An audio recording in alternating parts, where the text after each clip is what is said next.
for anybody who's experienced loneliness or depression firsthand. This is called Infinite Loop. He walks home late, wearing slightly baggy jeans and an oversized hoodie on a cold winter night. The heat from disappointment makes it easy to neglect the wind chill factor.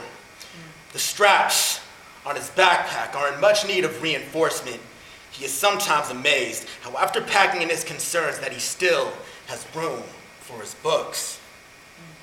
There is a half mile that remains as he advances towards his destination, which rests at the intersection of solipsism and masochism. He does not live here by choice, but it is all that he can afford. The weight of the contents of his backpack causes his straps to snap. He almost wants to do the same. He intended to tally another conscious memory of the sun chasing the moon away from the skyline, but has become too fatigued to read. His eyes drag across the words as if there lay friction in each paragraph. Pages become as heavy as slabs of granite. He looks at his phone. There are no new messages. Red light emitting diodes from his biological clock continue to flicker. 12 a.m. He curls up next to the fire in his belly to stay warm and lays his head to rest in the lasting impressions that the universe has made on his mind, finding that the only things that materialize there are the broken dreams that weave themselves into the form of nightmares, too large to be contained in dream catchers, extending beyond rapid eye movement, encroaching upon conscious awareness. There is only one solution to the system of cold equations, even when that system is inconsistent.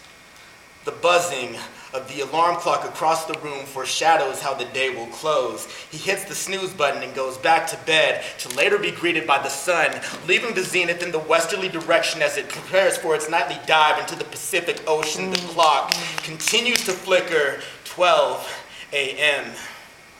He wears his beanie like a crown of thorns, bearing the sins of his parents as if they seek rectification through him. And like a stowaway aboard an emergency dispatch ship on its course to the frontier planet Woden, he is jettisoned through the celestial sphere into deep hyperspace. His outstretched lips just barely miss the chance to kiss heaven by the width of the stack of pages he wished the ink never touched.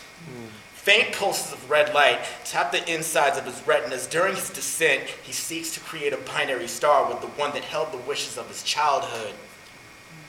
Landing into familiar terrain on the third day, he yells out his birth name in vain from the impact of the collision between himself and the earth. It nearly broke him, but he has a body like glue, so he holds it together, at least on the outside.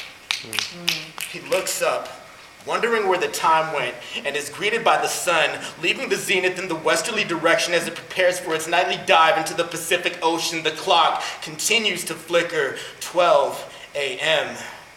He examines his post-collision body and notices the inspiration dripping down his arms. Keep your distance now. He is reminded why he never indulges in his feelings in the company of others, but instead seeks refuge in his penmanship and sets sail. He has served over 4 years at sea, so he does not get motion sickness, but instead is sick of going through the motions. He has been searching for the lower bound of your metric space for quite some time, for some arbitrary value of you. He just wants to love and be loved in return instead of being turned away or turned down. He wants to know what it's like to float by comfortably on a steady paycheck without worry instead of constantly hanging from eviction notices and pink slips. He wants his mind to stop playing tricks on him. The buzzing of the alarm clock tiptoes its way through silence as he reaches for his case of the Mondays at his bedside.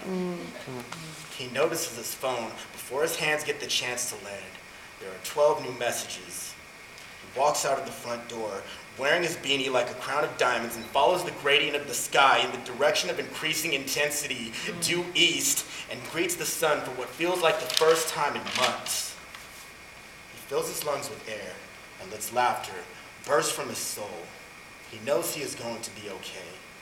His mind's eye glances over at his biological clock. It is now 12:01 a.m. The LEDs have stopped flickering.